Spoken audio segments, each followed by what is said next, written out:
কি দেখে মনে হচ্ছে খুব ঘেন্না লাগছে, কিন্তু এটা রান্না করে খেলে না কোনো স্বাদের তুলনা হবে না। বাস, এটা হচ্ছে খাসির মাথা। আর এটাতে ভালো করে দই, গুঁড়ো লঙ্কা, হলুদ সব কিছু, পেঁয়াজ টিয়াজ দিয়ে আমি ভালো করে মিক্সিয়ে রেখে দিয়েছি। আর এখানে দিয়েছি আলু ভেজে নিচ্ছি, লাল লাল করে আলু ভেজে নেবো। আর এখানে মশলা বেটে নিচ্ছি, আদা রসুন লঙ্কা যা যা লাগে সব মশলা বেটে নিয়ে মশলাটা ভালোভাবে কষিয়ে তারপর ঘেন্না পেলে চলবে না, কিন্তু এটা রান্না করে একদিন খেয়েই দেখুন না কেমন লাগে।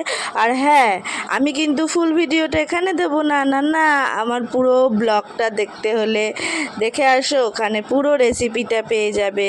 নুন হলুদ সব দিয়ে কষিয়ে আর মটনের মানে মটনই মুখে আসে, এটা অ্যাকচুয়ালি মটনই।